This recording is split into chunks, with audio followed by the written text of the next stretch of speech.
All right, welcome back to another episode where I'm driving along talking, trying to kill several birds with one stone, or at least two.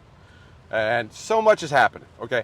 So much is happening. First off, thank you for joining me. Thank you for hopping on. I'll try to keep it short and sweet like I tend to try and do, right around 10 minutes. But, oh man, been so much since my last video. I think it's only been a week.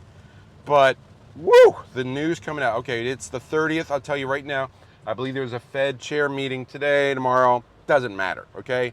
I've said this. If you're not following me on Twitter, please follow me on Twitter. I'll put the link in the description. You've seen my tweets before, but I've been talking a lot about what's going on with the Federal Reserve and taxes and the IRS and such, but there's a meeting with the Federal Reserve today, and it's going to be a big nothing burger.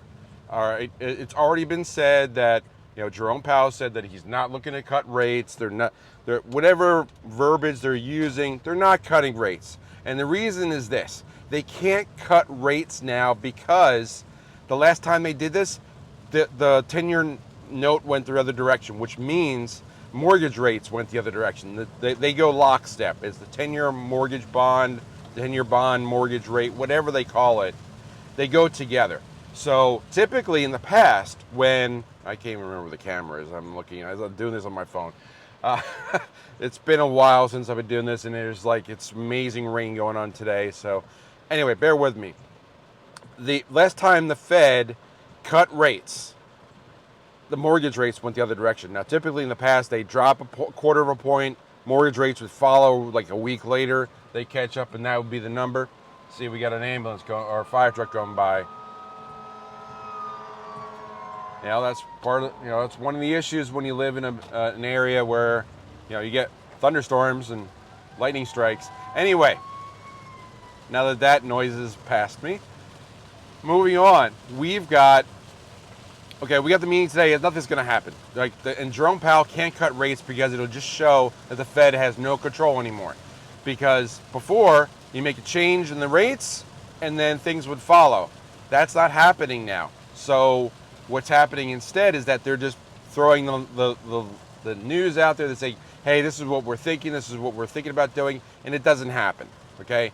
They're not going to change the rates because the rates won't change. It sounds strange, but the Federal Reserve has lost control of monetary policy. That's really what's happening. So monetary policy doesn't work anymore. Central banks don't really work anymore. That's the problem. That's the elephant in the room that Jerome Powell does not want spotlighted. Okay, but everything that the Trump administration is doing, and it has done in these past 6 months, is I think we're right around that 6-month line. It's all pointing back to the Fed. Everything ties back. So over the past weekend, for example, Howard Lutnick went on the Talking Head shows and basically said with the new European deal that they don't want to talk about, they've got enough revenue coming in externally, the external revenue service, not the internal revenue service. They have enough money coming in now that they can cut income taxes for anybody making under $150,000. That's 85% of Americans won't have to pay income tax anymore. That's a step in the direction of ending the Fed.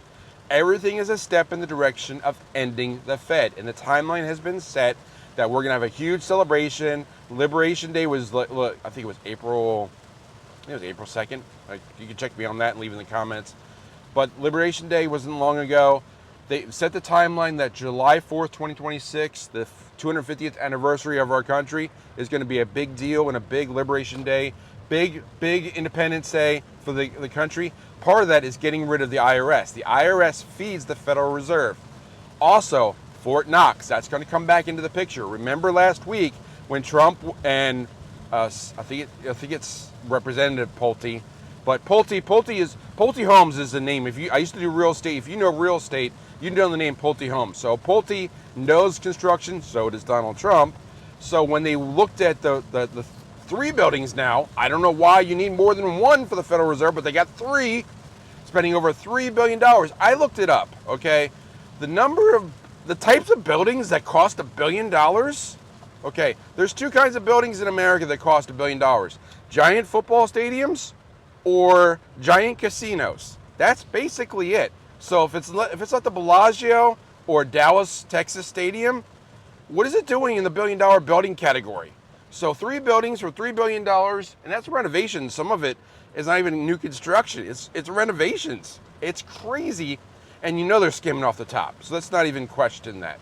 So they're looking at the Federal Reserve. Scott Bessent says he wants to audit the Federal Reserve. There's been talk about Fort Knox has fallen off the table, but that's going to come back because it's not well known, but under Roosevelt, way back in the 20s, maybe the 30s, well, it had to be late 20s, early 30s, probably were right around when they confiscated the gold in 33.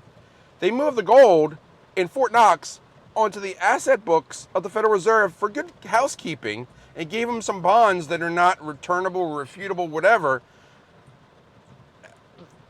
The Fed allegedly has the United States gold, okay? That's not bueno for the United States. It's a tough turn. Hang on a second here. And of course it's slick. All right. So the Fed has the United States as gold. So when the Fort Knox audit comes, and you know it's coming because Scott Bessent's talking about it, Howard Lutnick's talking about it, it's coming back to fruition soon. When they audit that, that's going to be another black eye for Jerome Powell. The longer this guy stays as the chair for the Federal Reserve, the more he's going to run out of eyes to blacken, okay? He's going to get so many sucker punches left, right, and center from everybody. Lutnick, Bessent, Trump, you name it. They're just going to come at the Federal Reserve because they know, like, the interest rates have to come down, right? The interest rates are not coming down because, one, they don't have, the Fed can't do it anymore, so they have to do it by other methods. But the reason is that people are getting crushed by debt, and so is the United States. Like these 5-6% loans, not cutting anymore, plus people are paying way more of that for real estate mortgages. People aren't borrowing because they can't. They have, let me slow down, okay? Let's go back to a point I want to cover, and I know this video might run a little longer of result, but it's important. Most people don't know where money comes from, and I know I'm using money, and it really should be currency, but most people call the dollar bills money. I know it's not, but for the sake of conversation, where does money come from? It comes from banks. It comes from lenders. If people aren't there borrowing to buy a new car, house, boat, whatever, start a business, if that's not happening, then no new currency is entering the system, which can't fund the system because the system runs on new currency. That's how it works. You need more dollars printed so that you can keep things going. If we don't have that, it's kind of messed up. It doesn't work. So that's a problem. So, and now I get a weird vibration. I see lightning, but anyway, let me try to boil it down and try to simplify it. There's attack on the banks. The central bank is the primary target. That's the Federal Reserve. The Federal Reserve should not exist, okay? It was created in 1913, and it's funded and it's paid for by the IRS, among other things. And attacks on the IRS, cutting that down. Attacks on Fort Knox is attacks on the Federal Reserve. Questioning Jerome Powell whether he should still be in charge of the Federal Reserve is attack on Federal Reserve. He runs out of his term in May, and there's talk of him being asked to step down, or someone like Judy Shelton stepping in. And she tweeted out last week, and I retweeted it, that perhaps the Federal Reserve should be shut down. And somebody asked her that question, said, should the Federal Reserve be closed? And she said, that's an option, okay? When's the last time you heard someone considering for the chairman of the Federal Reserve to be the person to shut it down? This is like ending the Department of Energy or Department of Education. I mean, not Department of Energy. The Department of Education is what I meant, because Linda McMahon, her job is to shut it down. That's what I was going with. But there's so many things, and let me see if I can grab my note card here. Oh, notes. I feel like ninja with all these cards here. But I wrote down so many things. But yeah, definitely go check out the.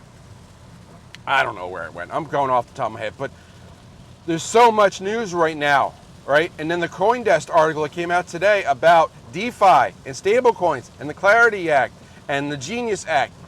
Do you see how the Treasury is now going to be able to issue debt instruments in the form of a new dollar directly to the crypto community, which is going to be most of the world who wants to buy dollars? And I get it. I fully understand that Bitcoiners are like, this isn't going to help Bitcoin. But do you realize that every dollar that people convert from the old banking legacy system to the new crypto system is a step towards buying Bitcoin and getting into real wealth, getting into gold, getting into silver, getting into something that's not the dollar. People tend, this happens on Twitter a lot. People speak towards what they're backing the most. And that's what they're, like, they put blinders on. Like Peter Schiff is all about gold. A lot of silver people are all about silver. Bitcoin, a lot of OGs about Bitcoin and Bitcoin maxis are all about Bitcoin.